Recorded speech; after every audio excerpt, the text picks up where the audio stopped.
alis dyan. Kaya ang napansin ko lamang dito sa mga residente na apektuhan dito, ang hinihiling nilang tulong para sa kanilang pamilya ay medyo pang long term. Dahil yung pagkain na hindi nila nababanggit kanina nung tinatanong natin kung ano nga ba yung mga kailangan nilang tulong. Ang gusto nila ay pangpagawa daw ng bahay, mga kahoy. At yung iba naman yung dito sa may bahagi ng Santa Ana ay tahasan daw ito para hindi na maabot ang kanilang mga bahay kahit na paano kapag tumataas ang tubig ilog. Samantala, sa kabuuan, nasa mahigit 1,700 pamilya, sa mahigit 8,500 individual ang nanatili pa rin sa mga sa 35 evacuation centers dito sa lalawigan ng Rizal. Ito, Radyo Patrol 41.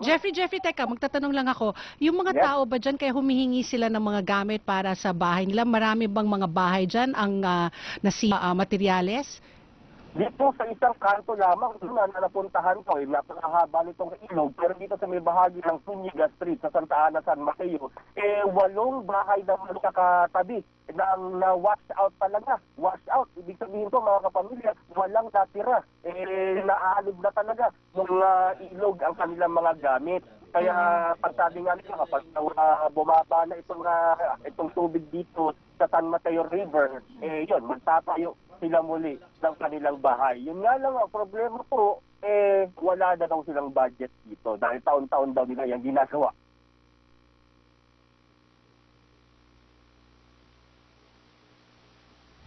Ay, sorry. May tubig at kuryente ba, Jeffrey, dyan sa Rizal?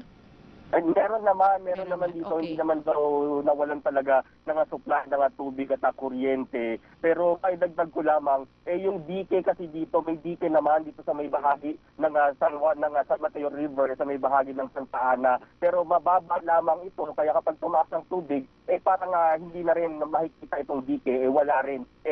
Yung tubig pumupunta na dito sa mga bahay, kaya na-wash out yung ilang mga bahay dito. Yung iba naman na konkreto, yung pinakapundasyon, nawalan na mga bubong. So, Jeffrey, yes, naalala ko lang bigla, yung Mountain Village diyan sa Timberland, usually, Timberland. minsan napuputol yung maliit na tulay papunta doon. Kumusta ngayon? Hindi ba sila isolated? Nagtanong tayo sa PBRRMO kung meron bang mga na-isolate na mga lugar. Wala naman daw ngayon sa mga oras na ito. Wala rin naitala ng landslide. Marami lamang na report o naitala na mga nabuwal na puno dahil nga doon sa lakas ng hangin na dala ni Ompong. Okay, very good. Okay. Maraming salamat, Jeffrey.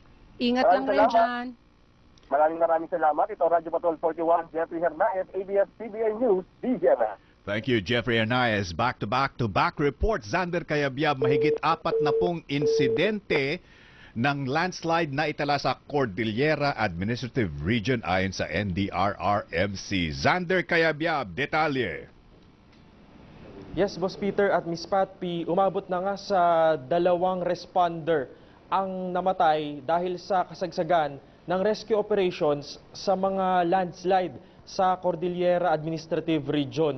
Umabot kasi sa 42 ang insidente ng landslide o yung pagguho ng lupa at mga putik sa car sa kasagsagan nga ng bagyong Ompong. Ayon pa sa NDRRMC, kahit wala na sa landmass at halos palabas na ng bansa ang bagyong Ompong, hindi dapat magpakakampante ang ating mga kababayan dahil sa uulanin pa rin hanggang ngayong gabi ang Luzon, magyang ilang bahagi ng Mindanao dahil sa hinihila pa rin ng bagyo ang habagat. May banta pa rin ng storm surge at landslide sa Ilocos Region, kaya hindi pa dapat bumalik sa kanilang mga bahay yung mga lumikas, lalo yung mga nasa baybaying dagat, nasa mga mabababang lugar at mga nasa tabi ng bundok.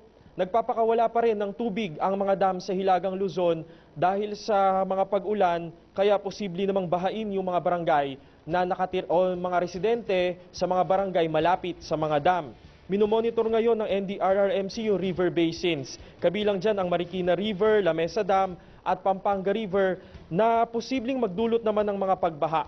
Sa datos naman ng DSWD, umabot na sa mahigit 34,000 pamilya ang naapektuhan ng bagyo. Mahigit 17,000 naman yung nananatili sa mga evacuation center. 141 flights ang nakansela ngayong araw dahil sa bagyo at mahigit 4,000 naman ang stranded na mga pasahero ng bangka at barko sa iba't ibang pantalan sa ating bansa. Maya-maya, lalabas na ang bagyong Ompong pero kagaya ng nabanggit ko kanina, hindi pa dapat magpakakampante dahil posible pa ring umulan ngayong gabi hanggang bukas. Xander, ay yung mga Yes. kalye papunta dyan sa Cordillera, sarado na ba? Dahil sabi mo, mahigit na 40 na insidente ng landslide. So ibig bang sabihin, hindi na pwedeng daanan ng mga truck o ng mga bus ang papunta dyan sa Cordillera? May 19 na daanan na inireport ang DPWH na hindi madaraanan o pansamantalang isinara sa Luzon, partikular sa Hilagang Luzon, at may mga kalsada talagang hindi pwedeng maraanan. Pero ang mga pulis mula naman sa North Luzon, mga sundalo mula sa North Luzon Command at ang PNP mula Region 1 at Region 2 simula pa kahapon naglilinis ng mga kalsada, tinatanggal nila yung mga putik at mga lupa na tumatambak sa mga kalsada para kahit papaano yung mga sasakyan makadaan pa rin kahit isang lane lang. Xander, Yung papuntang Baguio, I'm just wondering, no, madadaanan pa ba ang Open pa ba? Quezon Road at ang Marcos Highway or kailangan sa Nagilian na sila dumaan? Tama, itong Cannon Road, sarado rin yan patungo at pababa ng Baguio, kaya hindi madaraanan ang Cannon Road, kinakailangan nilang humanap ng alternatibong ruta. Ang Marcos problema, Highway. may- Marcos Highway. ang Would you Marcos know? Highway ay Oo. madaraanan. Aha. Ang alam ko ay isang lane yung iniulat kanina Aha. na pwedeng malusutan pa, pero yung Cannon Road ay hindi pwede. Okay. Sander, naka-preposition yung mga DPWH crew, di ba? Kanina at dun sa briefing ng NDRRMC, ang sinabi kanina yata na-clear lahat ng mga bumagsak na nag-landslide, bumagsak na puno, etc.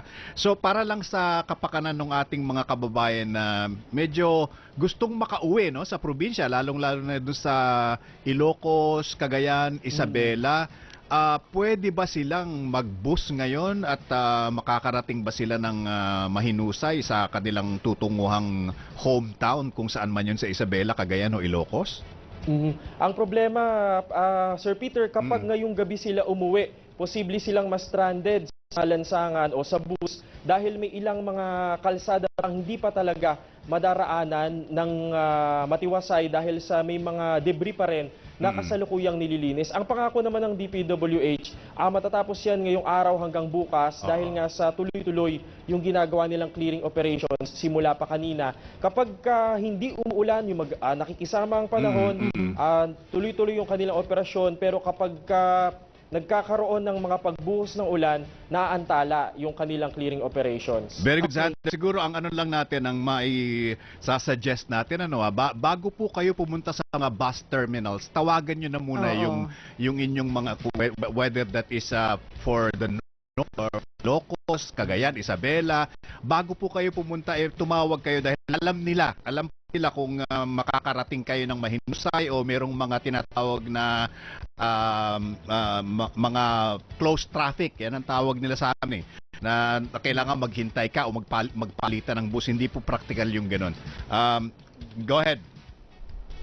Tama, at nagbabala rin ang Pag-asa kanina na posible pang umulan ngayong gabi hanggang bukas ng umaga dahil doon sa rain band o yung kaulapang sa paligid ng bagyo na posible pang makaapekto sa Luzon at sa habagat naman sa Mindanao. Kaya kung magbabiyahe yung ating mga kapamilya, posibleng nandun pa rin yung banta ng landslide lalo sa mga tabing bundok. At hindi rin naman pinapayagan yung paglalakbay sa karagatan sa mga lugar na meron pang typhoon o tropical cyclone warning signal.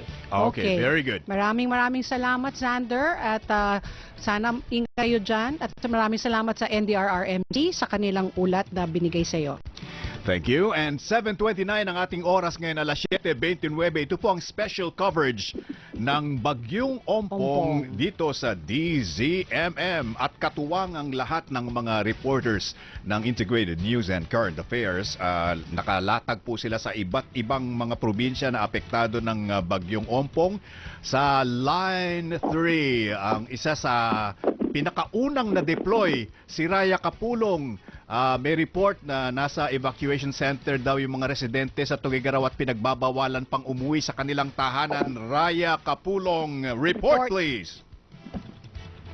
Yes, bagamat wala ng ulan, malakas pa rin ang ihip ng hangin dito sa Tuguegarao City. Takot at pag-aalala ang nararamdaman ngayon ng mga residente na nananatili ngayon sa evacuation center sa Tuguegarao. Sa lakas ng hanging dala ng bagyong Ompong, nangangamba sila na baka wala na silang balikang bahay dahil baka nasira na umano ito. Pinaalalahanan naman sila ng LGU ng Tuguegarao na hindi pa ligtas na bumalik sa kanilang bahay dahil ang bagyo ay patuloy na nananalasa. Kaninang hapon, bumalangkas naman ng bagong estratehiya na ipatutupad sa Cagayan Province para mas mabilis na matugunan ang pangangailangan ng mga lugar na naapektuhan ng bagyong Ompong. Sa isang pulong balitaan, sinabi ni Presidential Advisor on Political Affairs Secretary Francis Tolentino na pamumunuan ni Labor Secretary Silvestre Bello III ang Social Welfare Services, habang si DOTR Secretary Arthur Tugade naman sa Infrastructure and Communication Services. Ayon kay Tolentino, layunin ng estratehiyang ito na maging synchronized ang trabaho ng lahat at mas maging mabilis ang pagbibigay ayuda sa mga naapektuhan ng bagyo. Batay sa initial na report na tinalakay kanina sa press con, nasa mahigit 80,000 ang evacuees sa buong Cagayan, habang dito sa Tuguegarao nasa mahigit 500 families ang nasa evacuation center. Dito naman ni Tolentino na malaking tulong kapag nagdeklara na ng state of calamity para mas mapabilis ang pagtugon sa mga pangangailangan ng mga residenteng naapektuhan, bagay na sinang-ayunan naman ng mga opisyal sa Cagayan. Sa ngayon ay patuloy na nakararanas ng malakas na ihip ng hangin dito sa Tuguegarao City. Ito ang Radyo Patrol 5. Raya. Patanong na. Yung sa dami ng mga Sandali nasa evacuation centers, yung mga evacuees, sapat naman ba ang mga relief goods na pinapadala dyan ng DSWD? Hindi naman nagkukulang? Ang LGU. At saka yung mga LGUs, may tubig ba? Fresh drinking water? Yung ganyan, may kuryente ba dyan? Yes, sa ngayon ay sapat pa at aabot pa ito ng 3 days. Oh, At good. may sapat pa rin yung supply ng tubig. At bukod nga doon sa mga una nang naipamigay ay dumaan din ako kanina sa command center nila sa People's Gym at nag-uumpisa na naman silang mag-repack ng mga ipamimigay na relief goods. So kung pinag-uusapan kung sapat ang binabanggit ng Tuguegarao at nakita ko rin kanina, sapat pa sa ngayon. Okay. Raya, yung comparison sa lawin na tumama din sa Cagayan noong 2016, nagkaroon ng mahabang brownout sa Tuguegarao mismo at mga kalapit na bayan. Kumusta ang electric situation dyan ngayon? Nako, kagabi pa walang kuryente dito. Kagabi pa? Pinutol na kagabi pa. So hanggang Ah. ngayon ay wala pa rin kuryente. Oo. Oo, pero At yung sige, go ahead. may problema rin sa medyo mahina yung supply ng tubig. Mm. So Okay. kasi sa press con Oo. ay isa rin yan sa mga tinalakay na Oo. agad din na sinabi naman ng LGU ng Tuguegarao na agad nilang aaksyonan. Pero sabi mo, Ryan, na pinutol yung kuryente for safety reasons. So, may abiso Yes, ba for ang electric safety company? reasons. Oo. May abiso ba sila Tama. kung kailan ibabalik ang kuryente sa Tuguegarao? Tama yan, for safety reason dahil kagabi ho, habang nananalasa yung bagyong Ompong ay kami ay rumoronda, may mga ilang kawad ng kuryente ang nakalaylay Mm. na nasa gitna mismo ng kalsada. Mm-mm. At kung wala pa silang binabanggit na eksaktong araw kung kailan maibabalik. Dahil hanggang sa ngayon ay patuloy itong pananalasa nitong bagyong Ompong dito sa Tuguegarao at patuloy pa yung pag-iikot ng LGU at ina-assess nga yung sitwasyon. Okay. Alam mo, napuna ko yung pag-ikot mo kanina na habang nagre-report ka, no? Kumusta yung mga commercial establishments dyan? May mga nagbukas ba? Dahil alam ko na pinupuntahan ng mga tao, yung mga medyo nauubusan na ng supplies, ano, yung mga grocery stores, etc. Palengke. Oo, palengke. Nakabukas naman ba? May mabibilan naman ng mga canned goods at gulay at kung ano-ano pang mga pagkain. Nako, walang mabilhan ngayon. Nako. Nahirapan nga kami. Buti na lang na nakabili na kami kahapon. At Oo. yung ilang mga residente dito ay noong isang araw pa ay nag-imbak na ng pagkain halos sa magkaubusan nga ng mga mabibili sa grocery store dahil karamihan ay nag-imbak na. Yung iba naman ay maaga ring namalengke noong isang araw para nga mayroon silang makain sa oras nga ng pananalasa nitong bagyong Ompong. Okay. Okay, Maraming Raya. salamat, Raya. Ingat lang Maraming dyan. salamat sa iyong pagre-report mula dyan. Alam ko ilang araw ka na nandyan. Very comprehensive parate si Raya mag-report. Okay, very good, Raya. Maraming Okay. salamat. Maraming salamat. Balik ko sa inyo. Raya Kapulong, thank you very much. Mula sa Tugigaraw. May nangyari, nakareport agad sa Daily ZMM. Radyo Patrol sa East 30.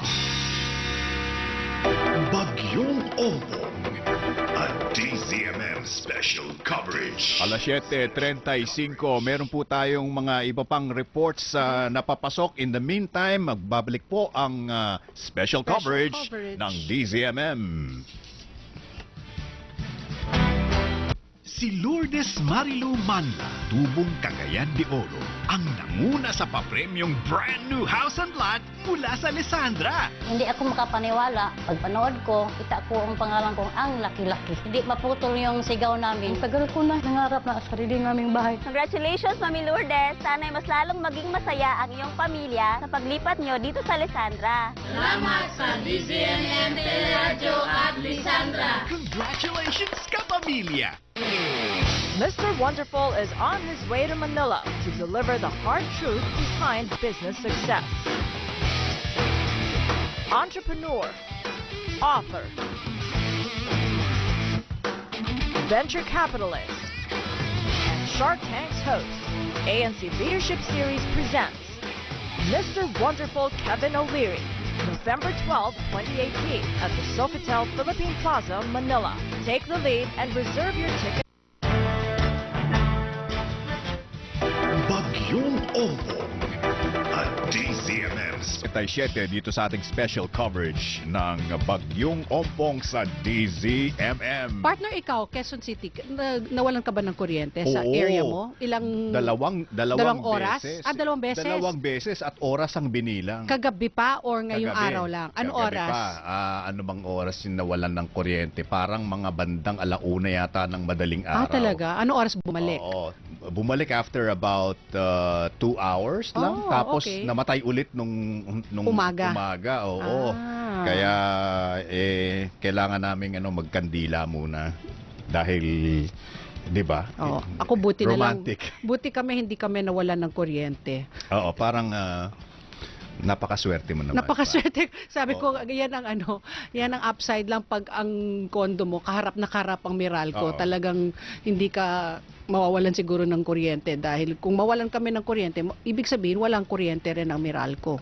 Yung pong mga taga Isabela, particularly yung Santiago City at saka Etiague at saka Ramon, mukhang hindi po naman tinamaan ng napakalakas Ng na lulubusan. Oo, nung Ompong dahil itong bagyong Ompong medyo nung una nandun sa taas ng Northern Luzon tapos yung direksyon niya biglang bumaba, tapos kinabahan na naman kami dahil malapit-lapit na yun dun sa Oo. dun sa, ang tawag nila dun yung Southern Isabela, Okay. Kasi, Pero nag-slow down nga siya di ba? correct, tapos Nag-25 tapos naging 20 na lang. tapos umakyat na muli at alam po ninyo yung syempre lalong-lalo na yung Northern Luzon, Cagayan, Batanes talaga pong nasalanta nung tumama ang Typhoon Lawin nung 2016 Yeah. baka lang nagtataka kayo ano yung comparison ng dalawa. Yung pong Lawin super typhoon, ang Ompong po typhoon Typhoon lang lamang, dahil yes. 205 kilometers per hour nang tumama ito,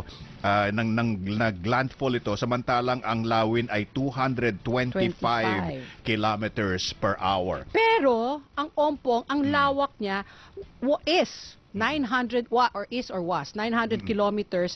Ang Lawin 800 kilometers lang, partner. Grabe, no, ang lawak. Oo, kaya 900. alam niyo po ang buong makinarya ng gobyerno talagang ikinalat at isa sa pinaka point person ni Pangulong Digong ang Ito na. ating Presidential Advisor Yes. on Political Affairs. Suki rin natin to sa teka muna, partner. Si Secretary Francis Tolentino, Tolentino. nasa linya po natin. Magandang gabi po, Secretary Francis. Good evening, Secretary. Magandang gabi po.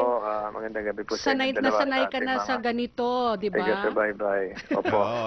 Unang-unang tanong ko siguro nakatulog na po ba kayo kahit paano? Hindi pa ho. Hindi pa ho. Hindi pa. Nasa Tugigaraw.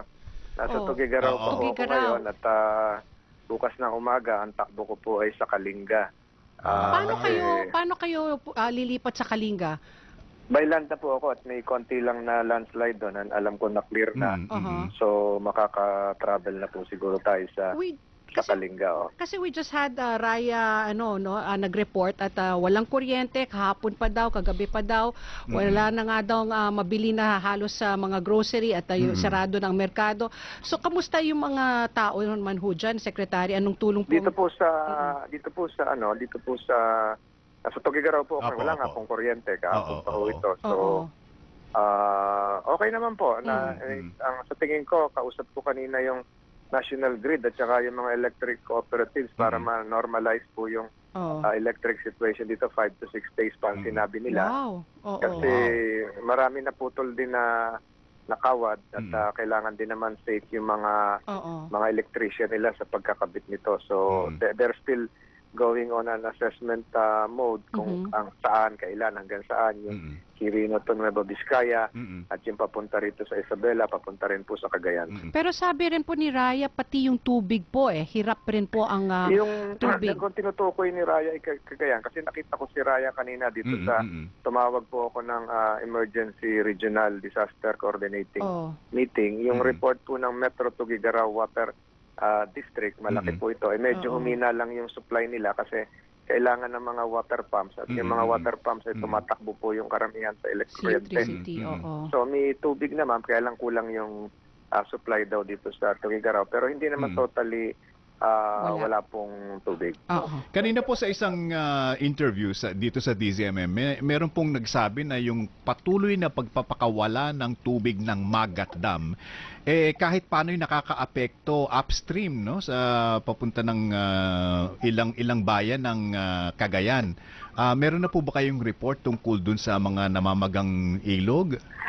Alam niyo po, yung day one pa lang, ito na yung tinanong ko Who will be in charge of discussing the science behind the release of the water coming from the dams? Kasi nung araw po, nung huling bagyo nating malakas sa Central Luzon, nung pinakawalan yung mga tubig galing sa Nueva Ecija, 2 linggo na tapos yung pagpapakawala, tapos yung bagyo, mainit na.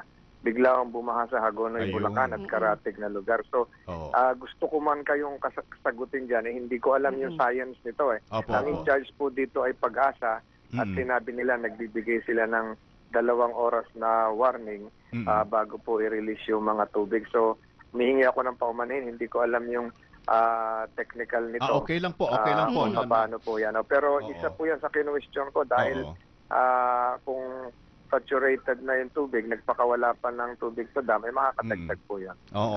Okay lang po yan. Pero yung pong direct hit nung naglandfall ang Ompong, yung Baggaw sa Cagayan, meron na po ba kayong nakukuhang feedback kung kumusta na yung bayan ng Baggaw? Wala pong sinabi sa amin na may casualty. Ganon din po yung 4 na binabantayan namin bayan kagabi sa Isabela. Ito po yung Dinapican, Palanan, may 2 pa na hindi ko maalala. So yan wala po yung coastal towns, Dinapigi yata. Wala pong report sa amin. At ganon din yung kinakabahan ako kagabi, yung Gonzaga. Dito po sa Cagayan kasi ito po yung report sa akin na merong 70 head ng mga padre de pamilya na nagbalikan galing sa evacuation center. So pinakontak ko sa General Espino, yung provincial commander, para pabalikin yung 70. So wala po ring report na casualty doon. Alam niyo po, Sir Peter, ma'am, yung pinaghandaan po rito ay talagang napakalawak ng preparasyon dun sa tatamaan kasi halos pareho nga ng trajectory ni Lawin. So, ang pinaghandaan po dito yung tama ng bagyo sa coastal, yung tama ng bagyo sa Cagayan, yung tama ng bagyo sa Isabela. Ang nakakalungkot po at na naka-apekto sa atin ay yung landslide. Yung meron mga report na sa akin na kausap ko kanina si Governor Baak ng Kalinga, merong natamaan ng bato sa ulo. So dahil din sa soil erosion at na dead on arrival sa ospital, doon ako nalulungkot. Merong isang sasakyan naman sa Mountain Province at Benguet na natabunan. So inuhukay pa ito. Meron ding isang bahay na naguhuan. So ang conservative estimate ko, nakakalungkot banggitin yung ang nakatama sa atin yung landslide. Kaya ayoko magbigay ng casualty, pero alam niyo po yung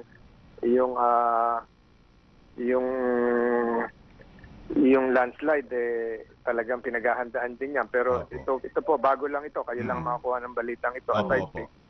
Yung Nueva Vizcaya na pinasyalan ko po kahapon yung preparasyon ng Provincial Disaster Management Council na kaninang hapon halos i-declare ako na casualty zero.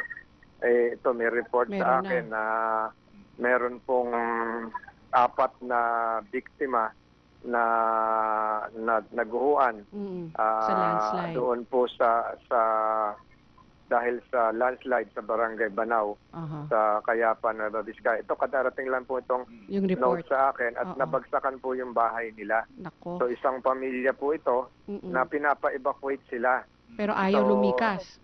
Ang pina-evacuate lang po ay yung 3 bata. Yung iba po ay nagpaiwan. Ilan po sila? Yung 4? 4 ho sila nagpaiwan? Yung 4 po ay nagpaiwan. Isang 36 years old, isang 19 years old at meron pong kasamang 2 taong gulang at isang baby na 8 buwang gulang na sanggol. So nagpaiwan po yon. Yung 3 po ay dinala sa evacuation center at yung mga pasensya sa kumakain, yung mga cadaver po ay na-retrieve na po at ngayon po ay nadala na po ng mga barangay officials. So ongoing lahat po ito. Kanina po ito medyo nakakasama ng loob ito kasi kanina ang estimate ko 8, 10 o 12 kasama. At meron pa tayong 2 missing na Nueva Vizcaya ay nakakalungkot kasi personal po ako nandun at iniwan ko po yung water treatment plant sa Nueva Vizcaya at para magamit nila. At kanina umaga, yung unang report sa akin na Quirino and Nueva Vizcaya ay walang casualty kasi wala halos nakaalis na kagad doon yung epekto ni Ompong. Pero itong erosion ngayon na nangyari kasi doon din ako dumaan sa Dalton Pass kahapon. Talaga nakakalungkot ito dahil merong isang 2 years old at isang 8-month-old na baby. So yung ganyan po hindi pa ho tayo tapos at humihingi ako ng paumanhin kung hindi na natugunan kagad to, pero hindi natin masabi yung epekto naman ng soil erosion kung saan, kailan mangyayari dahil mountainous area po yun yung naguhuang bahay, kaya pasensya na po dyan. Secretary, sabi ho ninyo na baka mga 4-5 araw pa bago ibalik po ang kuryente.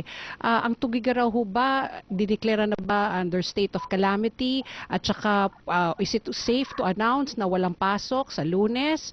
Ang mga eskwelahan, dahil sa pinsala na dinala ni Ompong? Siguro po ito call na ni Mayor Jeffrey Soriano ng Tugigaraw. Pero ang advice ko sa lahat ng mga local government officials sa meeting kanina, mag-declare na ng state of calamity nang sa ganun po matrigger yung kapangyarihan ng DTI na mag-declare ng price freeze. Nang sa ganun po ay hindi mapagsamantalahan ng ilang traders o mga kalakal yung pangangailangan ng ating mga kababayan, lalong-lalo na yung mga basic commodities. Secretary Francis, balikan ko lang po yung itong pangyayari sa Barangay Cayapasan, Nueva Vizcaya.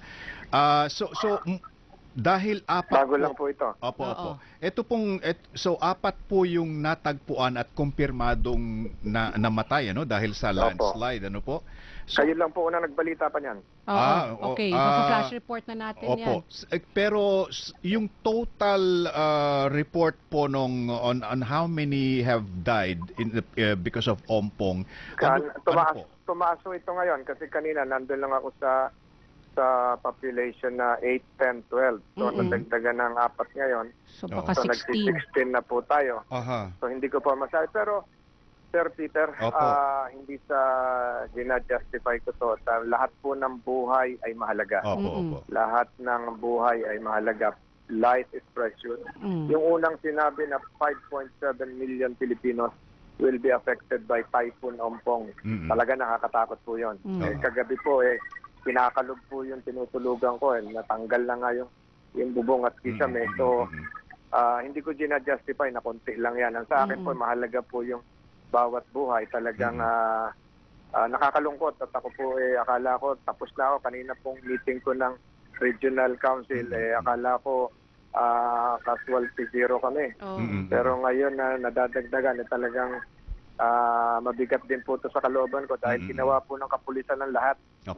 Warning, yung pag-evacuate, lahat po ng pagsasanay, prepositioning of non-food items, may 500 personnel pa nga nandito sa Region 2 na pwede pang gamitin. Ako po, nanghiram pa ako ng MMDA personnel na ginagamit ko lagi. Dala-dala ko rin dito for rescue operations.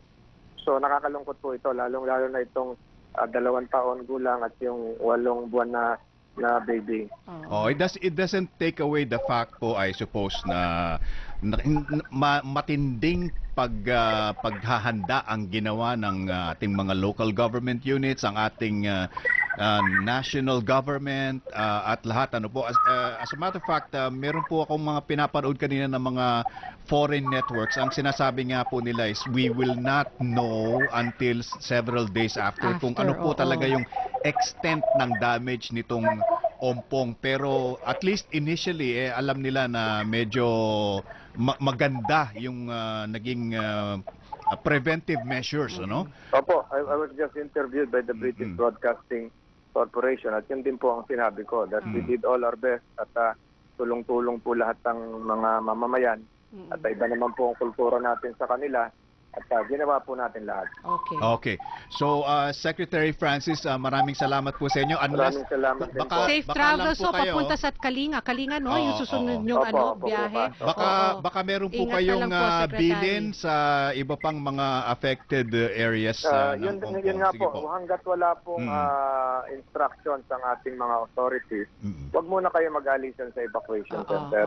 Meron po tayong 87,000 almost na evacuate. Huwag muna kayo mag-uwian dahil nakikita nyo wala nang ulan. Hintayin nyo po yung abiso sa inyo na makabalik at kailangan ma-assess muna po yung babalikan nyo kung talagang ligtas na po kayo dyan. Kaya ulitin ko, mahalaga po ang buhay ng bawat isang individual, bawat isang Pilipino. Okay, maraming salamat po at ingat po, and Secretary. Keep safe, Secretary Francis Tolentino, Presidential Advisor on Political Affairs. Siya po ang point person ni President Duterte dito sa Bagyong Ompong. Alas 7:53 ang ating oras at meron po tayong sumusunod pang mga reports.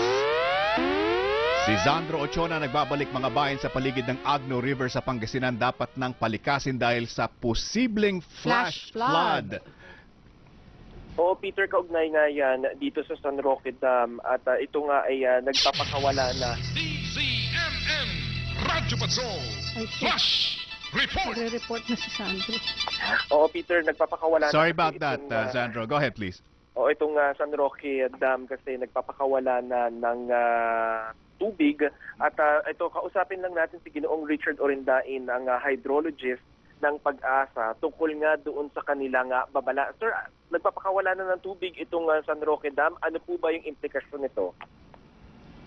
Yes, dahil nga sa laki ng volume na inilalabas na ngayon ni San Roque, which is 1,395 cubic meter per second. And yung mga ulan kasi nung mga nakaraang araw, yung pagdaan ni Bagyong Ompong, dati nang tumaas itong elevation ng ilog natin, dadagdagan pa natin ng release na ganito kalaki.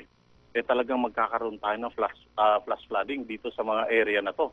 Sa yung dadaanan talaga mismo ng tubig. Oo. Sir, may rekomendasyon ba kayo doon sa mga residente o kaya doon sa mga local government units na malapit dito sa Agno River? Yes, siguro kailangan talaga natin na mag-force evacuation na habang may time pa dahil nga yung lag time lang nito from San Roque Dam, from Spillway hanggang yung Carmen. Yung Carmen station is 8 hours lang. Nagsimula ang dam discharge is 5 o'clock, mayroon pa tayong 5 oras para makalikas. So kailangan talaga nating lumikas na. Sir, historically, nawala. Sandro? Sir? Nawawala ka. Pwedeng tawagan ulit si Sandro? Hello. Sandro, pihit ng konti. Okay. Mukhang hello? Yan. Sige. Sandro, go ahead, please. Sir, yung relocation nyo,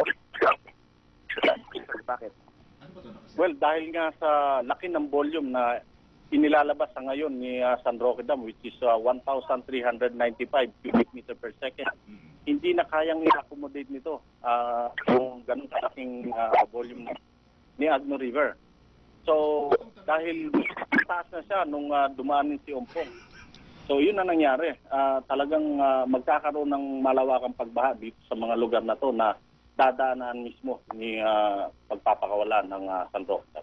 Pero sir, tukoy ba natin kung ano yung may possible areas na magkaroon nga ng flash flood? Tukoy ba natin kung ano yung mga lugar?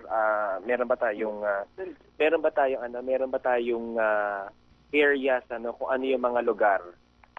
Yes, ito po yung areas na talagang tatamaan nitong pagpapakawala ni San Roque Dam. Ito po, isa-isay natin. Ito po si San Manuel, San Nicolas, Tayug, Santa Maria, Asingan, Villasis, Alcala, Bautista, Rosales, Bayambang, and then papasok po ito, Agno River din.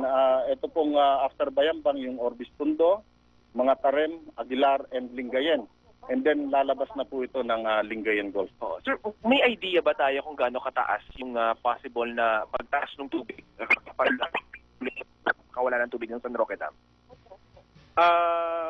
Kasi yung volume nitong inilalabas ngayon, plus yung near critical na nga, yung Agno River, lalong-lalo na dito sa Carmen area, na talagang mataas na yung level nito. Talagang, kumbaga, hindi na natin kailangan yung actual na level na aabutin nito. Dahil once na po yung riverbank, talagang kakalat ito doon sa area na mabababa ang lugar. So yun ang mangyayari. Magkakaroon tayo ng malawakan. Pakitanong kasi, di pa pinapalikas? Bibigay ko yung telepono, Pati. Sige. Oo. Kasi, sir, pinapalikas nyo yung mga tao na malapit po pag magpakawala kayo ng tubig. Meron na ba sila mapupuntahan? Handa na ba yung mga evacuation centers para tanggapin sila? Hello, Sandro? Hello. Yes. Oo. Ang katanungan ko po, yung mga pinapalikas po ninyo, handa na ba yung mga evacuation centers para tanggapin sila kung sakali man na kailangan na nilang lumikas na ngayon? Yes, may lead time pa naman tayo kung saan talaga tayo pupunta ang lugar.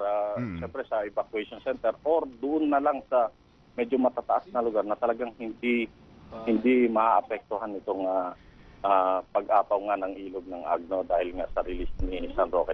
Okay. Sir, yung pong timeline natin, kung sakaling kailan magre-release ang San Roque Dam at ilang minuto o ilang oras bago yung unang mga barangay baka bahain na?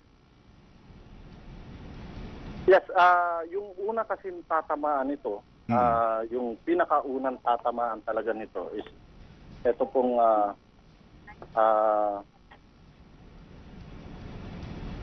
kinukuha lang nila yung mapa. Okay lang. Mapa kasi nakalagay doon. Meron detailed na, Peter, kasi yung detalyado na yung lugar. Identified na nila yung lugar kung saan tatama. Sandro, ang importante kasi dito is kailan magre-release ng tubig ang San Roque Dam, sino aling mga barangay ang unang babahain kung sakasakali man napakalakas talaga ng pag-release ng San Roque Dam. I think that will save lives, no? Yes sir, uulitin ko po yung mga talagang most likely na talagang apektado sa pagpapakawala ni San Roque. Ito pong San Manuel, San Nicolas, Tayug, Santa Maria, Asingan, Villasis, Alcala, Bautista, Rosales, and Bayambang. Okay. So, yun talaga yung most likely na tatamaan talaga nitong pagpapakawalan. So ano po ang mensahe ngayon? Ang urgent message po ba is ngayon pa lang lumikas na kayo?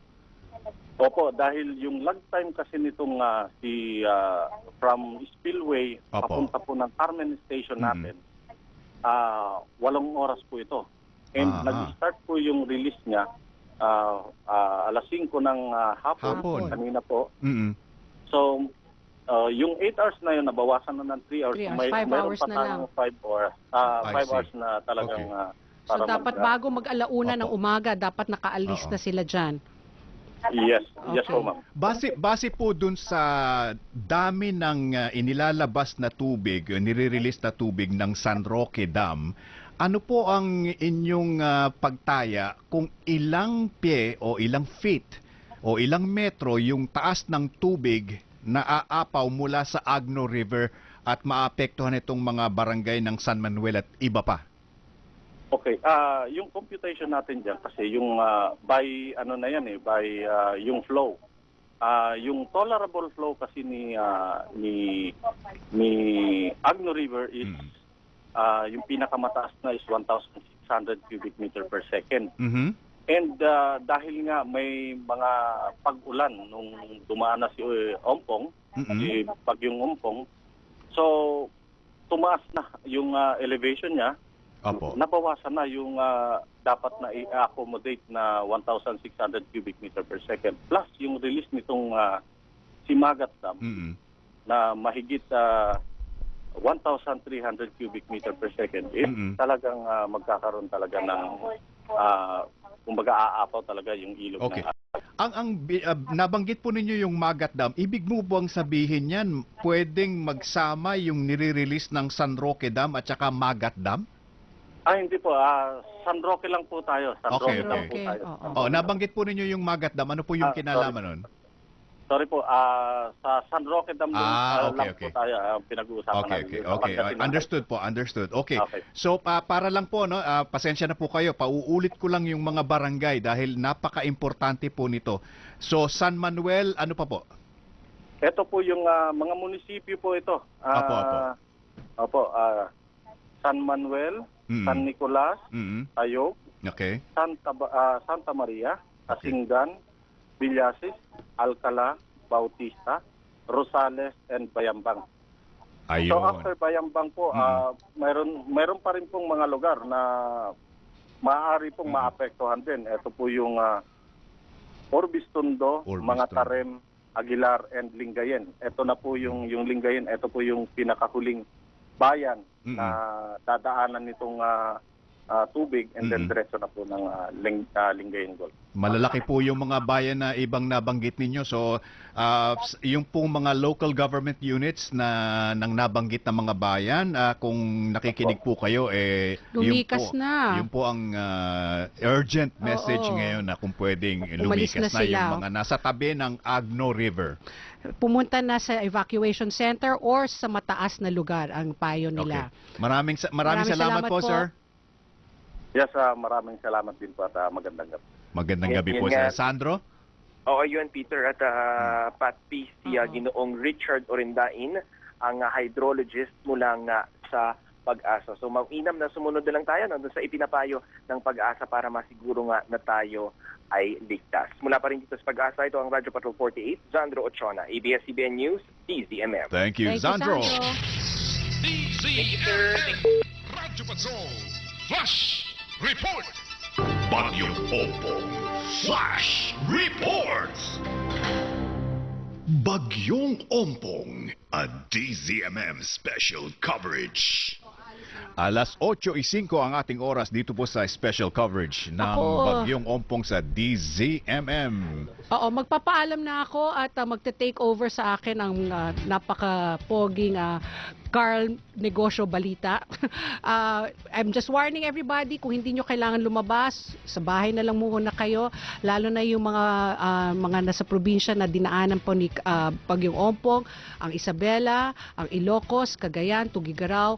Our prayers are with you, and sana bukas ang balita sa amin ng Pag-asa ay aalis na si Ompong, magbababay na siya. So hopefully by Monday maganda na ang panahon, back to normal sana, at maraming salamat po sa mga LGUs, ang NDRRMC, ang Philippine Coast Guard na 24/7 walang tulog, walang pahinga para lang magbigay po ng serbisyo para sa ating bayan. So maraming salamat po, at dyan lang po kayo at patuloy po ang special coverage po ng DZMM.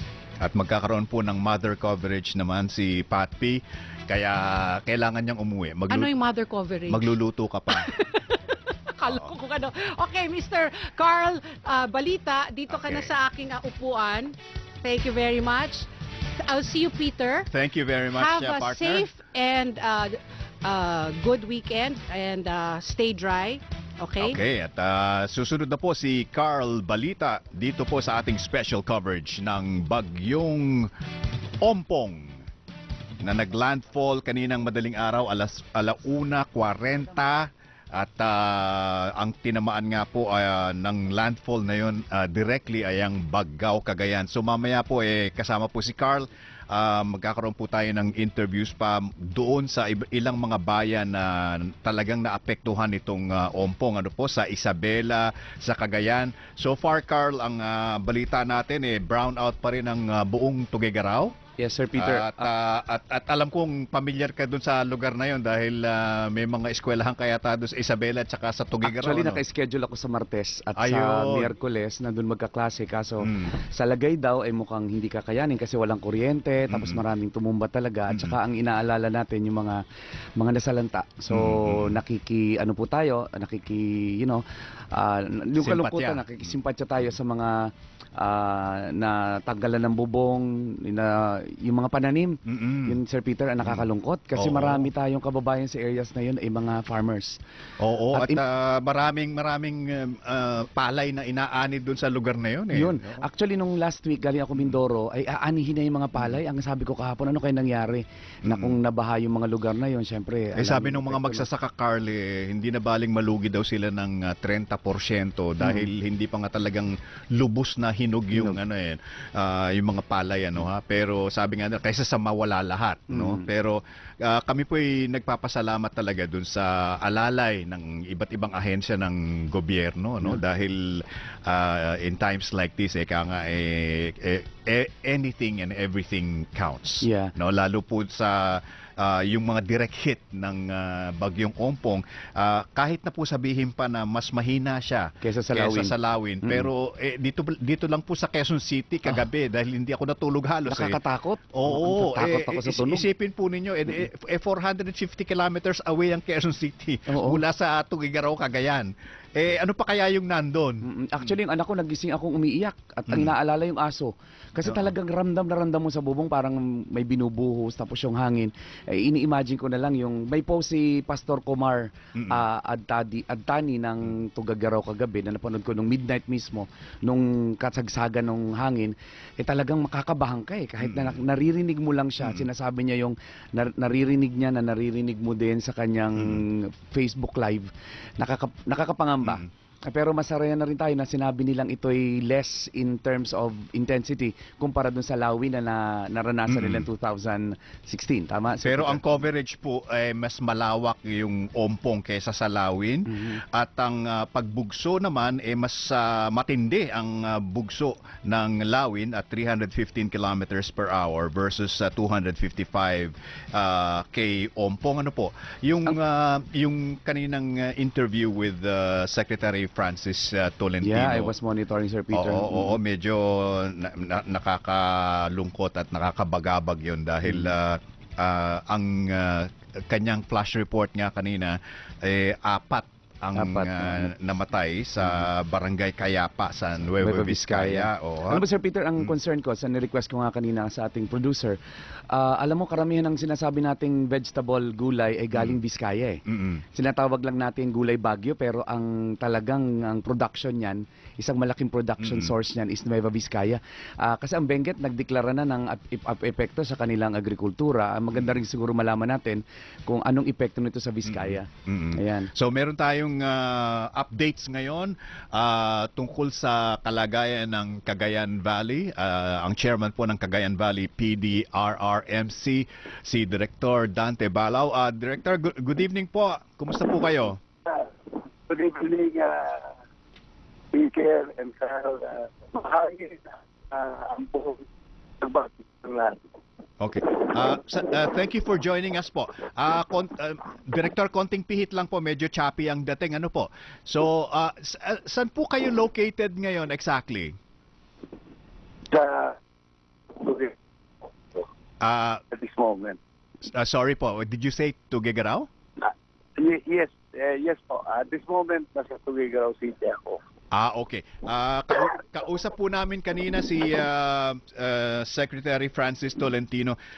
Kayo po nasa Tuguegarao din. Ang tanong po namin is, ano po ang assessment ninyo ngayon sa Tuguegarao at yung mga satellite towns? Tumama yung bagyo na napakalawak at napakalakas. Opo. So, initial na assessment namin, dahil hindi pa kami makalayo gaano, it will bring massive destruction to properties and crops, the agricultural crops dito sa Cagayan Valley region. Wow. So, ibig sabihin po niyan, we are talking of millions and millions of pesos in terms of agricultural losses. Tama po ba, Director? That is correct. That is correct po. At this point po, pinag-uusapan din namin kanina kung meron na po bang formal declaration ng state of calamity ang Tuguegarao and the other towns? The provincial governors will declare a state of calamity. Isa yan sa mga napag-usapan nila. Opo. Para mapabilis po ang pag-rehabilitate dito sa buong region ng Cagayan Valley. Okay. Yes, Director, siyempre po ang concern natin yung mga evacuees sa ngayon. Kumusta po ang kalagayan nila dyan sa iba't ibang bahagi ng Cagayan? Okay. So, 2 days before sa landfall ng Ompong, ay nag-start na kami ng evacuation. It is good to note na yung mga tao dito ay nagpa-evacuate na sila because of the lessons from Super Typhoon Lawin. Opo. So, siguro nanatili sa isipan nila. So, voluntary yung mga evacuation nila even as early as 2 days before.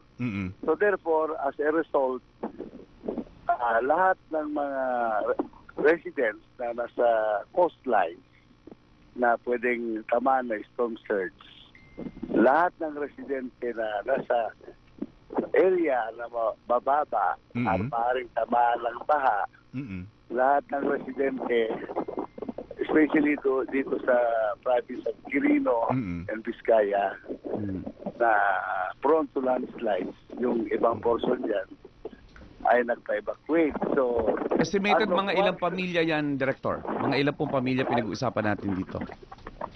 Ang nagpa-evacuate? Opo. Estimated namin na as of last report, 4,000 families, 4,000 plus families. Wow. About 16,000 siguro or 18,181. Individuals. Individual. Opo. So, ngayon po binagbabawalan pa yung mga evacuee natin na magsiuwi dahil medyo delikado pa. Bagamat palabas na ng Philippine Area of Responsibility si Ompong. So, kumusta naman po ang mga pangangailangan ng ating mga evacuee? So far naman po, wala namang problema? Wala pong problema, that's correct. Dahil naka-preposition na ang DSWD ng mga food items doon sa as far as sa mga munisipyo nila na mga tatamaan. Naka-preposition na rin ang Office of Civil Defense sa mga non-food items as far as the provinces and some municipalities na probable na tamaan nitong ompong. Opo. Ang ompong po kasi ay napakalawak po. Ang unang estimate nila is 900 kilometer radius. Pero doon sa pagtingin namin, mahigit pa siguro, abot siguro sa mga 1,000 kilometers ang radius niya. Sa ngayon, wala na siya sa dagat, wala na siya sa land, sa dagat na. Malalakas pa rin ang hangin po dito sa Tugigaraw. Okay. Director Dante, kung meron po kayong information, ano po, kumusta po ang Apari, Cagayan at ang Pagudpod? Sa Apari po ay marami ring destruction sa mga properties doon. In fact, yung seawall nila may na-damage yata doon. Sa Pagudpod is out of my region. So, hindi ako maka-comment doon. Okay. Ang balita po namin pinauwi na muna yung mga local and foreign tourists, ano po. Pero siguro po dagdag ko lang sa Tugigaraw, ano po, yung naka-monitor naman po ang Department of Health at wala namang outbreak of any disease at the moment because libo-libo po yung evacuee. Wala po kasi ang objective po ng regional director dito ng Department of Health, hindi magtagal sa evacuation centers yung mga evacuees natin kasi magkakahawaan ng sakit. Tama na. Ang mga ito. So, within the next 3 days siguro, i-release na sila. Depending on the assessment ng chairman ng council. Director, meron ba tayong reported casualty sa ngayon dun sa inyong nasasakupang lugar? I'm glad to say na sa 5 provinces ng Region 2, as of 1:30 this afternoon, 0 casualty kami. Now, ang hinihintay lang namin ay bukas ng 11 o'clock para officially lumabas na sa PAR yung si Ompong. So therefore, pwede na namin i-declare na casualty-free as far as Region 2 is concerned. Kami sa Ompong. Okay. Yung pong mga tinamaan ng lawin noon sa Isabela, yung mga bandang Dinapige, San Agustin yata, meron na po ba tayong reports mula doon in terms of damages? Yung sa lawin kasi, that was 2016. Opo. Ang damages noon ay may na-endorse na post-disaster risk assessment of about 10.6 billion pesos. Okay. Pangkalahatan yan sa Region 2. Opo. Director, i-orient nyo lang po kami, no? Kasabi nyo maraming nasirang crops, no? Agricultural crops. Para lang po alam natin, kasi alam naman natin na yung supply and demand malaki epekto sa pinag-uusapan nating inflation bago pumasok tong bagyo. Ano pong mga produktong agrikultura ang nanggagaling sa Cagayan Valley? Ang primary product namin dito ay corn. Okay. Tapos palay. Tapos doon sa hinterlands ng Nueva Vizcaya, particularly sa Cayapa and sa Belance, andun yung mga vegetables na gulay. Gulay na parang ginogro sa Baguio, cauliflower, broccoli, Baguio beans, patatas. So yun po mga gulay. Aside from yung mga itiyatarin na yung mga traditional vegetables na talong, palaya, okra. Yung nasa bahay kubo ba? Pakbet vegetables. Yes po.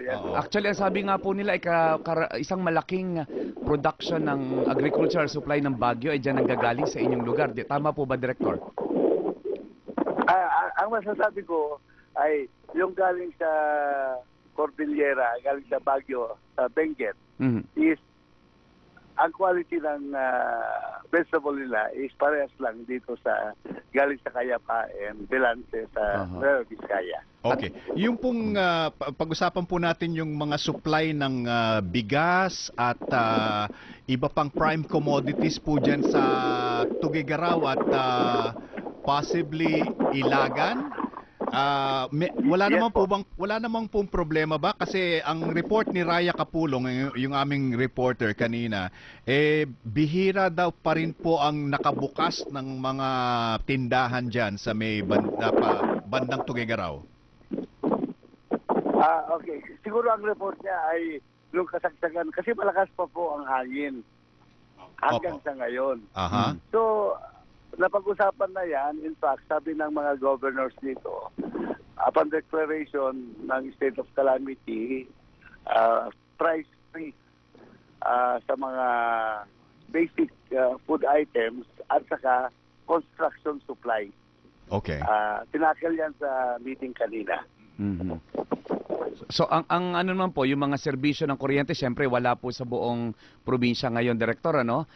Kumusta naman po ang mga signals ng mga telepono? Balita ko po yung daw landline ninyo dyan ay hindi gumagana sa ngayon, sa Tuguegarao? On and off po. However, may mga backup communications dito, katulad ng may mga VSAT dito, may mga bigan radios dito na pwedeng pagdaanan ng internet. Sa Isabela po ay restored na ang kuryente. Good. Dito lang sa Cagayan hardest hit ng bagyo ay wala pa po kaming power. Meron po bang expectation tayo kung kailan daw babalik? Meron po ba tayong ina-anticipate na panahon na maibabalik siya sa ngayon, Director? Ang nasabi kanina ni Secretary Tugade, as soon. In fact nga, ang sinabi niya, ma-restore kaagad yung mga airports dito at malandingan na kaninang hapon dapat. Pero baka bukas na po yun. Okay. So inaasahan pong mabubuksan ng airport by tomorrow? Yes, sir. We will do it. Okay, so ang mga airports po na affected sa Region 2 ay ang Tuguegarao at Kawayan. Tama po ba? And mayroon pang isang airport po sa Lalo. Sa Lalo. Okay. Yes po. Okay. So yung Lalo po is how many hours from Tuguegarao? It's about Lalo is about 2.5 hours from Tuguegarao po. Okay. So, as of now, bilang pangwakas na tanong, Director Dante, as of now, yung Cagayan Valley PDRRMC, wala po kayong ginagawang pagligtas because nagkaroon ng landslide or anything in your area of responsibility? Tama po yun. In fact, hindi na kailangan ng search and rescue operations dito dahil yung mga would-be victims of disaster sana ay nasa ligtas ng lugar. At wala pa tayong pinapayagan, Direktor, na magsibalik sa ngayon, ano? Hindi pa natin sila papayagan at wala rin tayong target kung kailan sa papayagan bumalik? Siguro maaaring bukas payagan na yan kasi basta mawala lang yung malalakas pa na pagbukso ng hangin dito. Okay. Maraming salamat po, Director Dante Balao, sa lahat ng information at inputs na inyong binigay dito sa ating special coverage. Naririnig po namin yung hangin, so palagay ko nga medyo dapat mag-ingat pa muna. Thank you very much po for your efforts dyan sa Cagayan Valley PDRRMC. Yes po, you're welcome. Maraming salamat din po. Thank you very much. Si Director Dante Balao ng Cagayan Valley PDRRMC.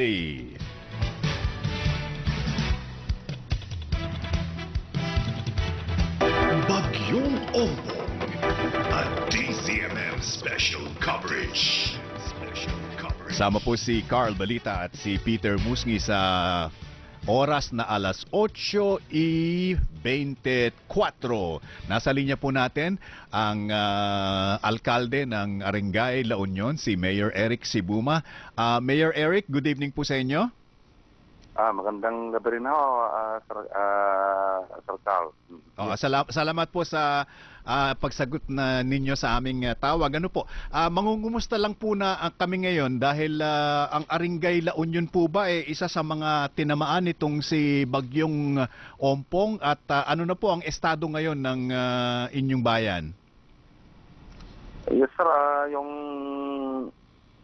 yung baha kanina, medyo unexpected yun kasi nagpapa-evacuate kami kahapon. Opo. Yung mga low-lying areas lang ng Arengay. Opo. Hindi namin na-anticipate yung galing sa bundok na tubig. Aha. Kaya out of 24 barangays, 30 ang affected barangays ng medyo pinaha. At sabi Mayor, ito ay actually yung aking pong manager, diyan ko nakita yung kalagayan sa Arengay. At sa mga nasa teleradyo po, nakikita ninyo yung mga pictures na kinuha ni Roan. Mayor, hindi daw nangyayari dati yan. Dahil yung sa kanilang lugar daw ay hindi naman binabaha. At to their surprise, nangyari ngayong araw na to. Yes sir, siguro nung mga 10 years ago, nung Peping pa, nung huling nagkabaha ng ganito, Typhoon Peping pa noon. Okay. So ang nagpabaha po ay hindi yung inasahan nating storm surge dun sa coastal areas nyo, sa halip ay yung tubig na rumagasa galing sa bundok. Tama po ba, Mayor? Opo, Sir Carl. So yung ano po, yung dahil nga galing sa bundok yung tubig, yung po bang dalisdis wala kayong naging problema sa landslide? Meron po bang mga inyong mga citizens doon na naapektuhan dahil natabunan yung mga bahay-bahay nila doon? Wala naman po. Ay, salamat kanina, sa Diyos. May naanod na 16 na tao galing sa bayan ng Cubao. Pero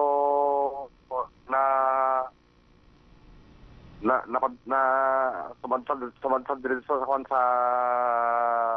isang barangay ng Arengay, yung San Antonio. Opo. Nabuhay naman ho lahat yun. Nailigtas. Yung 16 po. Yung 16 po. Inanod po yung 16? Oo, naano to, may balsa silang nakasakay sa balsa. Okay. Napakaswerte ng mga tao na yan. Pwede po bang malaman kung meron pa kayong mga evacuee at ilan po ang evacuation centers kung meron man? Mayroon pa sir. Ang evacuees natin ngayon 388 families, 1,274 heads. Okay. Ito po ba in-expect nyo yung ganito karaming evacuees sa inyong maliit na bayan dyan sa Arengay, sir? Hindi ho sir kasi kahapon ang evacuees lang natin siguro nasa 900 lang. Ay hindi 300 nasa 400 kahapon. Pero kanina marami pang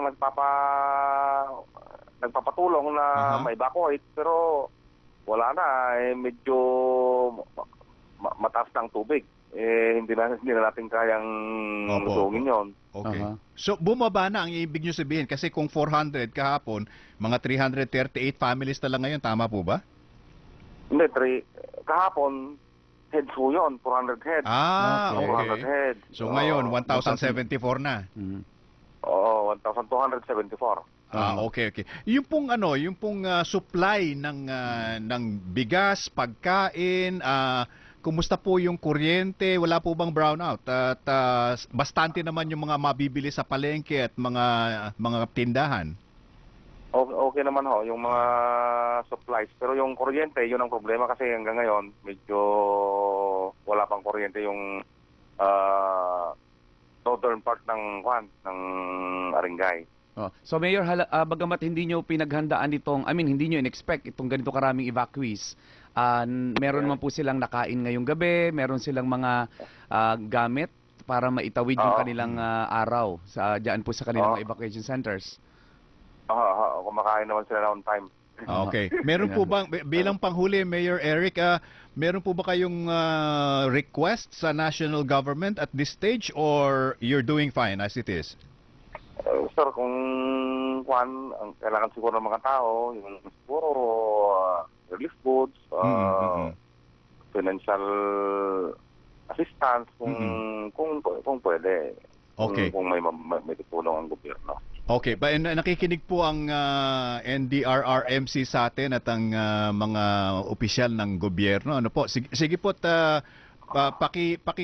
pakisabi nga po yung inyong request at paano po ba maipaabot yung mga donations para sa Arengay po? Siguro sir, gagawa kami ng account para sa purpose sa ganyang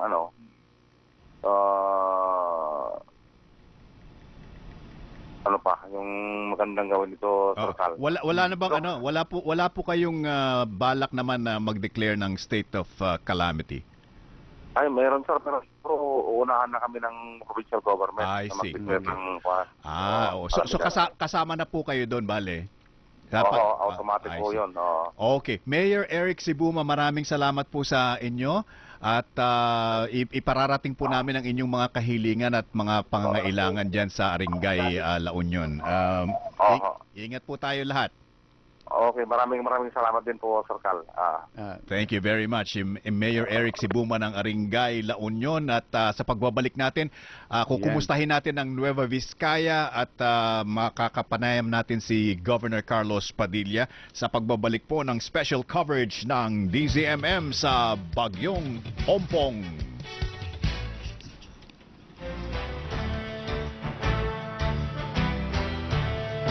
Ang tinig ng sambayanan, todong maririnig. Mga sagot at solusyon mula sa gobyerno, balansing pag-uusapan at hihimayin. Magtutulay. Mamamagitan. Ang problema mo, makakarating sa kinauukulan. Ako ang inyong Spokes ng Bayan, Spokes Harry Roque. At ako ang inyong Mare ng Bayan, Mare Yao, dito sa Connect Todo. Tuwing linggo, alas 8 ng gabi. Mapapanood at mapapakinggan sa DZMM 630 sa inyong mga talapihitan at DZMM Teleradyo.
DZMM pa rin ang una at lagi ninyong pinakikinggan. Maraming salamat mga kapamilya.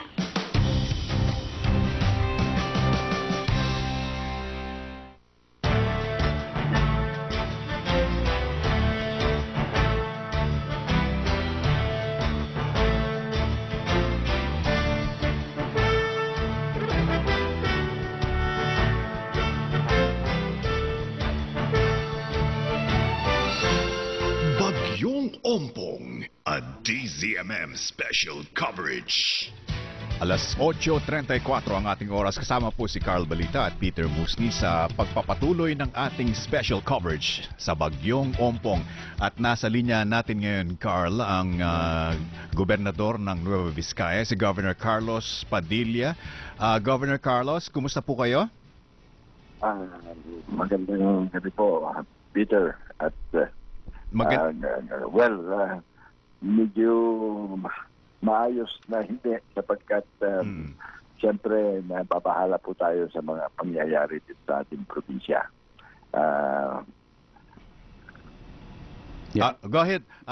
Yung pong pag-uusap namin ni Secretary Francis Tolentino earlier, meron po siyang ni-report na kalagim-lagim na pangyayari sa Barangay Cayapa sa Nueva Vizcaya. Can you confirm this please, Governor? Governor? Well, actually, yung Cayapa po, Peter, ay isang bayan. Ang barangay ay yung Barangay Panao. Diyan po nangyari yung insidente. Okay. Isang pamilya po yung natapunan ng landslide. They were buried alive. Wow. Mag-asawa at saka yung dalawang anak ng maliliit. Opo. Yung mga barangay officials, binigyan na rin sila ng warning. Ang katotohanan, yung tatlong anak nila ay nailikas na mga barangay officials bago nangyari. Kaya lang, medyo naging pasaway yung mga magulang at naiwan pa sila. Although may intention din sana sumunod. Opo. Ito po yung nangyari kanilang mga alas 4 ng hapon, hapon lang, 4:10. At ang Panao po ay isang mountain barangay. Ganun din po yung Cayapa at isa sa mga pinakamalayong bayan ng Nueva Vizcaya. I see. So hindi po ito nadadaanan kung galing po kayo ng Santa Fe papuntang Isabela, hindi po nadadaanan itong Cayapa? Ito pong Cayapa ay madadaanan mo. Ang Cayapa po ay madadaanan mo kung galing ka ng Nueva Vizcaya papuntang Baguio via Ambuklao. Okay. At ang Banao naman po ay interior barangay. I see. So ang lumalabas po sa report isang 36 anyos, isang 19, bata na 2 taong gulang pa lang at saka isang 8 buwan gulang ang naging biktima po. Ano po? Yeah. Tama po yan. Yeah, Governor Carl Accurate po yan. At accurate po yan at yung 2 matanda ay mag-asawa. Yung si Gilbert Aliaga, yung po ang pangalan ng padre di pamilya. Oh, nakakalungkot. Governor, si Carl Balita po ito. Mapwera po dito sa insidenteng ito, meron pa po ba tayong na-report na na naapektuhan nito, na casualty sa dumaang bagyo? Well, nalungkot nga kami, dito lang ang aming casualty. Akala nga namin po ma-achieve po natin yung hamon sa amin ni Secretary Tolentino dahil dumain siya dito kahapon na kung maaari zero casualty. At ginawa naman po namin lahat ang mga paraan upang sa ganun ay makapaghanda at mabigyan ng sapat na advisory at warning ang aming mga kababayan. Kaya lang talagang naging pasabay po itong pamilyang ito. Mabuti na lang at yung 3 anak ay na-save pa ng mga barangay officials bago nangyari, Carl. Kumusta naman, Governor, ang kalagayan ng iba nating kababayang inilikas? Kumusta po sila sa mga evacuation centers sa ngayon? Well, okay naman ang kalagayan nila sapagkat una, humupa na yung pagkulan and hopefully pati itong pagkakasin ng ilog ay humupa na rin at yung mga kababayan natin na nasa evacuation center ay inaasikaso naman ng ating mga municipal at barangay officials sa pinararating ng evacuation centers. As of kaninang hapon po, mahigit na 3,000 katao ang nasa evacuation centers. Dami pala. Pero ito yung mga about 800 families sa buong probinsya ng Nueva Vizcaya. But meron pang mga late evacuees dahil kasi very deceptive kasi itong nangyari, Carl. Dahil kagabi, mas kaninang umaga, bagamat malakas ang hangin, pero mga alas 6, alas 7, medyo may konting araw ko eh. Nag-umpisa yung pagulan ng alas 9, tapos malakas na tuloy-tuloy. At akala tuloy ng mga ibang tao hindi magkakaroon ng pagswell ng mga ilog namin dahil nga como walang ulan ng magdamag at masikanin ng umaga. Okay. Governor, yung pong balita kanina parang nagkaroon yata ng problema kahit na temporary lang doon sa may bandang Jadi, Nueva Vizcaya bago dumating ng Cordon Isabela. Matanong ko lang po sa inyo, yung po ba na-clear na at dire-diretso na ang biyahe mula sa Nueva Ecija boundary ng Nueva Vizcaya hanggang sa Isabela po? Governor? Actually, may mga nakatutok tayo mga equipment doon sapagkat mga equipment doon ng Department of Public Works and Highways. Okay. Doon sa lugar na yun. Most likely, kung nangyari man yan, katulad din sa mga ibang nangyari sa ibang lugar, ay agad namang naagapan ng ating mga equipment na itinalaga sa mga lugar na yan. So we really identified na anticipate po namin na yung nabanggit ninyo, yung Jadi, na malapit sa boundary ng Isabela, is just a physical section. Katulad din po ng Salton Pass o Paliti Pass ang ibandang Santa Fe. These are the two most critical sections, hindi lang ng Nueva Vizcaya, kundi sa buong region to Peter. Very good. Very good pong news yan. So, no problem as far as the Maharlika Highway is concerned, magmula po sa Santa Fe hanggang sumapit ng Jadi at Cordon. Tama po? Sino-confirm po namin yan. Okay. Okay. Governor, meron po ba kayong request sa national government at this stage? Well,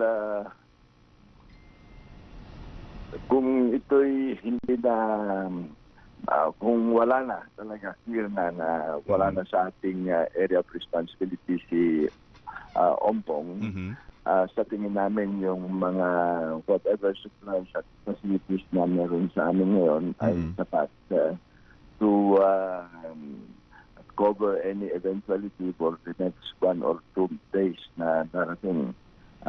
Of course, hindi lang natin malaman kung biglang kumambyo yung or may pang pangyayari.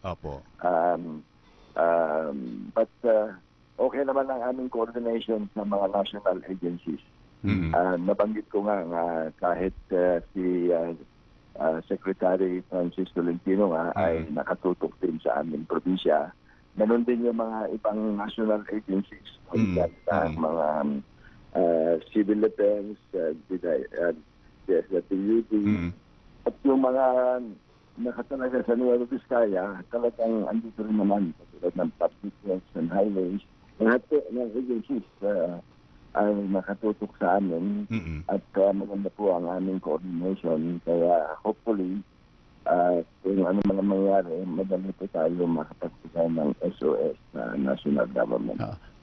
Governor, any estimated damage po sa ating agriculture sa ngayon? Well, right now, hindi pa namin na-i-play kasi kahuho pa lang ng ating kaya kasalukuyan pa lang nag-inventory ng mga tao natin. Ang focus namin kasi maghapon is yung pag-rescue or pag-bigay ng relief just in case na may mangyari. Okay. Ayun ang naging focus. But starting tomorrow, we will already start validating yung mga damages na nangyari sa aming probinsya. Okay, Governor Padilla, sir, thank you very much po sa inyong report at updates mula sa Nueva Vizcaya. We wish you well. At kung meron po kayong ipararating sa national government po, makinig lang po kayo dahil susunod na po ang interview namin kay Secretary Silvestre Bello III. Thank you very much, Governor Carlos Padilla.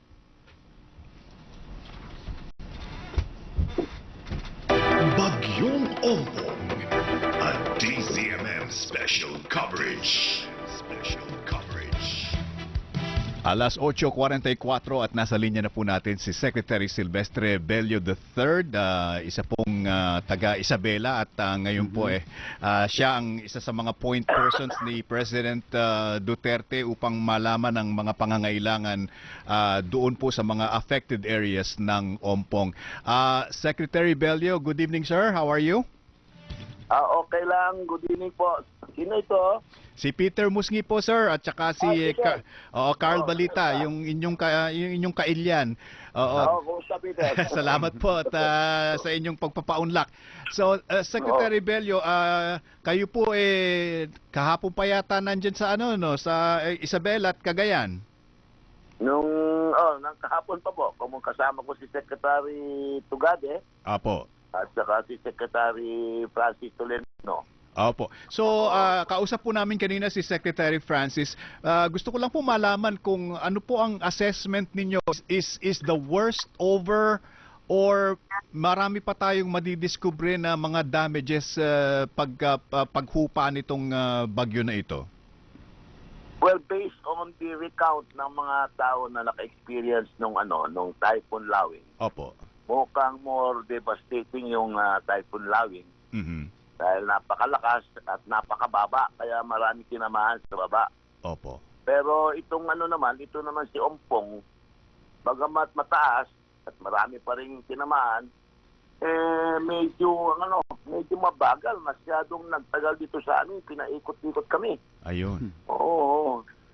So, malaking damage sa ating agrikultura. Marami sa mga maisan dito, lalo na sa Isabela, Opo. na tumumba yung mga mais natin, yung mga palay natin, at sa mga gulayan. So we are now in the process of assessing yung estimate ng effect ng bagyong Ompong sa ating agrikultura dito. At kamitin ko kanina yung mga grupo na ipina-assign sa atin, Department of Agriculture, Department of Trade and Industry, Department of Education, Department of Health, at saka GSWD. So they are now in the process of assessing yung extent ng damage caused by Ompong, and we are going to meet again tomorrow afternoon or Monday morning to get a final assessment on what the damage has been caused and ano ang pwede namin extend assistance sa ating mga kababayan dito sa Region 2. There was an instruction po earlier, I think, mula po sa inyo at sa palasyo na bahain dapat ng mga NFA rice ang Cagayan Valley and Ilocos. Ano po ang update natin dyan? Are we experiencing any shortage, if at all? So far naman, Peter po. Peter. Wala pa namang ganong kalaki. Pero Secretary Piñol is coming over because I texted him twice and we talked sa phone. Opo. And I requested him to allow us to withdraw some rice stock sa NFA warehouses. At sabi niya walang problema yan. Kaya lang sabi niya gusto niya na mahusay ang pag-withdraw. Baka mamaya mag-question na naman, sabi niya. So anyway, kausap ko yung taga-DA kanina, and they are prepared to address yung concern ng DSWD dahil sabi nila kinakapos ng konti yung rice stock nila. Okay. Medyo that's weird po, di po ba? Dahil ang Isabela at Cagayan ay isa sa mga major producers ng ng rice. Totoo yan. Opo, di po ba? Totoo yan. Dapat hindi kinakapos yan. Alam mo, siyempre, nung nagkaroon ng shortage sa Manila, talagang dinala lahat ang stock yan. Oo, ngayon, marami pa rin dito. Pero alam mo, medyo itong mga traders natin, medyo kumisan pinipigil eh. Ay, nako. Yun. Kumusta naman po yung ibang mga pangangailangan, Secretary? Mapera sa bigas. Halimbawa yung kanilang mga... Sa medicina, okay na okay. True to his commitment, lahat ng mga health centers, lahat ng mga hospitals, government and private, nabigyan ng sapat na supply ng medicina. Oo. Pati mga eskwelahan, tinutukan din nila dahil siyempre yung mga eskwelahan, marami din dami sa mga school rooms sila, school building sila. Opo. Oo, yun. Oo. At Secretary, siguro malaking bagay dito sa sitwasyon ngayon na konting report ng casualty, yung response ng mga tao, yung kahandaan nilang tumugon sa panawagan for evacuation. Ano po ang napansin nyo? Kasi kumpara sa mga nakaraang mga trahedya, malaking bagay po yung kanilang very active participation sa mga preemptive evacuation. Ano po? Tama yung observation mo, Peter. I was impressed by the preparation ng Provincial Disaster Committee sa Cagayan and also here in Isabela dahil dinalaw ko mismo yung command center ni Governor D. Talagang handang-handa sila. In fact, meron sila mga advanced parties na kung saan in-expect na may mga possible damages that will be caused not only to the environment but even to our human resource dito sa Isabela. Secretary, maganda congratulations po sa LGU, provincial government at even the national government agencies dahil talagang we learned a lot from Typhoon Lawin. Kaya tama ka dyan, Peter. Hindi ba ko sa preparasyon nila, sabi ko nga nung kahapon nga, nung hindi pa dumarating si Ompong, sabi na, sayang itong pinaganda natin, sabi na. Siguro narinig niyo yung pong sila, binanatan kami yung mga alas 12 ng Okay. Secretary, ang pinaka-aktibo po sa pagre-release ng tubig yata among all the dams is Magat Dam. Magat Dam, oo. Opo, continuously po nagre-release ng tubig ang Magat Dam. Kaya you are in Ilagan City right now, ano po? Yes. Opo, nabalitaan po namin na Ilagan may have been or is already being affected by the release of water ng Magat Dam. Kumusta po ang Ilagan, Kawayan, Santiago? Santiago and Kawayan hindi masyadong apektado. Okay. Only while we were worried dito sa Ilagan dahil medyo tumaas ng ang ilog, no? Opo. At pero hininto naman, sabi ng Magat authorities na hininto na nila. So na-control ang pagbaba ng water kaya okay na. We were looking from the viewpoint nung resident si Congressman Albano at nakita namin huminto na yung paglaki ng ilog. Oo. So, okay pa naman. Okay pa. Okay. Power situation po, Secretary Bello. Maraming brownouts sa Cagayan. Kumusta po ba ang Isabela? I think that is also true here. But I'm relying heavily on the commitment of Secretary Cusi na sabi nga, kung magkaroon man ng power outage, sabi nga, within 2 to 3 days, makukuha niyan, marirestore. So, umaasa kami doon sa kwan ni Secretary Cusi. Ang Cagayan government po nag-iisip at I think patungo sila sa pagdedeklara ng state of emergency. Is that something that's being considered also by Isabela? Not immediately. Ina-assess pa na mabuti ni Governor Boji. Apo. And I think he will meet its board either tomorrow. Siguro ina-assess muna nila if there will be a necessity to declare a state of calamity. Calamity, okay. Okay. Last na lang po, Secretary. Yes, opo. Marami pong mga truck, mga bus na patungong Isabela, Cagayan, in the usual trade. Marami po kasing mga commercial centers sa ating Region 2. Ano po? Kumusta po ang Maharlika Highway? Passable pa po ba? Ano pong naririnig ninyo?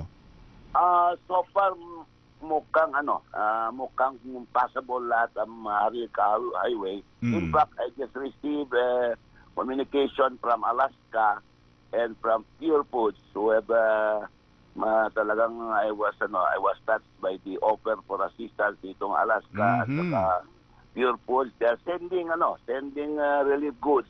And according to President Bursaleo of Pure Foods, darating yung truck nila dito sa amin by 2 o'clock in the morning. And I think Alaska, 10-wheeler truck yan, punong-puno ng mga gatas ng Alaska, ay darating din anytime early in the morning. So, apparently, wala man namang sigurong difficulty dyan sa Macalde Highway. How long are you staying po sa Ilagan bago kayo bumalik ng Metro Manila? Kasi kailangan pa yung makukuha ko yung final assessment ng aming grupo that is in charge for social services. So, at the latest Monday afternoon or Tuesday morning. Ayun, okay. So wala pong problema in terms of food supply, rice supply at mga medicines? Medicine, walang problema. Okay. Okay. Secretary Silvestre Bello, maraming salamat po sa inyong pagpapaunlak sa amin and thank you for the inputs and reports from Isabela. Maraming salamat din po, Peter, pero gusto ko lang Sige po, please. To inform our OFWs who are here, who are affected by Typhoon Ompong, that merong financial assistance coming from OWA. How do they get that? They can visit our OWA offices. Ayan, okay. And this will be starting Monday po? Opo, Monday po, ipoprocess natin yung assistance sa kanila. At lalong-lalo na yung mga OFW na na-upload yung kanilang biyahe. Ayun. Dahil they were supposed to fly for the overseas commitment, kaya lang na-cancel o na-delay ang flight nila. So, medyo mayroong ibibigay na tulong ang DFA at saka ang OWA. Very Pati good. Pati yung mga OFW na pababakasyon sana, na-upload yung kanilang cancellation. So, they will also be entitled to some kind of financial assistance. Napapakinggan po tayo sa TFC at online, so I'm sure na nakarating po ang mensahe ninyo. Very good news po yan, Secretary. Thank you po, Peter. Thank you very much. Thank you very much.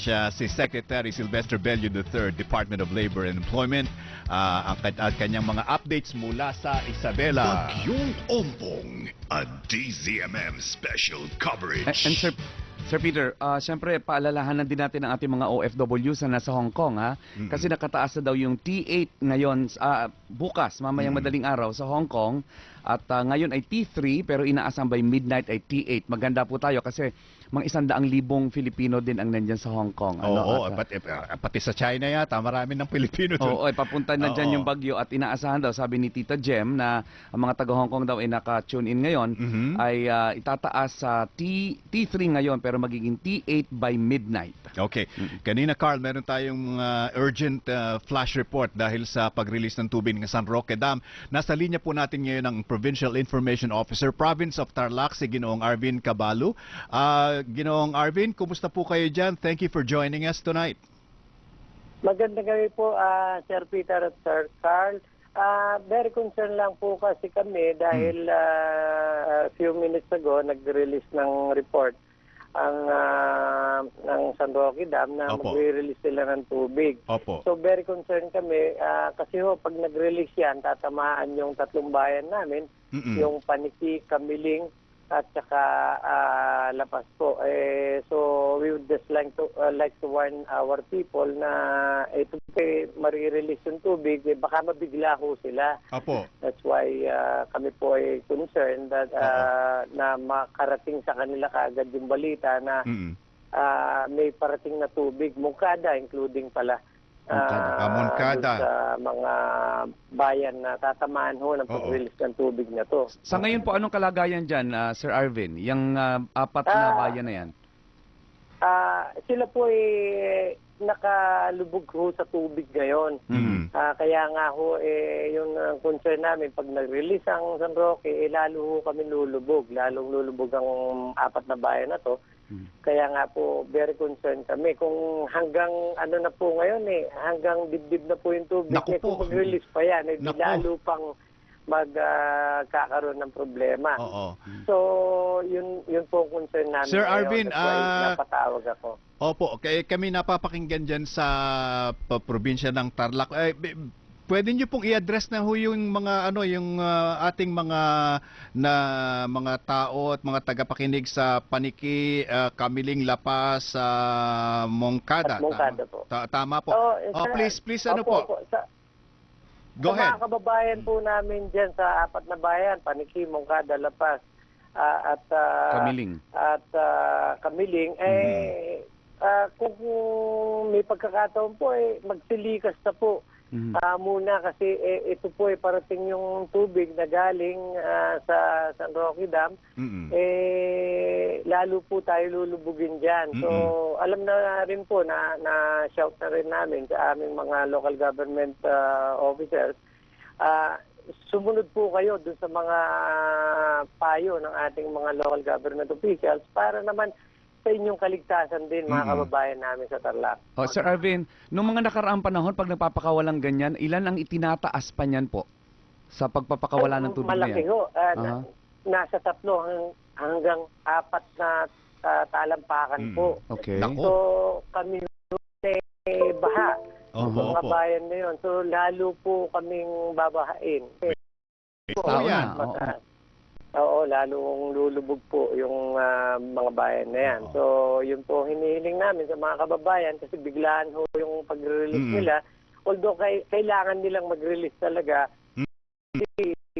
magsasuffer naman yung mga tao namin, yung mga kababayan namin. Kaya sana ay sundin yung mga payo ng mga local governments namin. Sa aming panayam kanina po, Sir Arvin, nag-release ang San Roque ng 5 p.m. alas 6 ng hapon. Opo. Nag-release na naman po So papunta na ho sa correct. Sabi nila mga 5 oras daw yan bago tamaan yung unang bayan.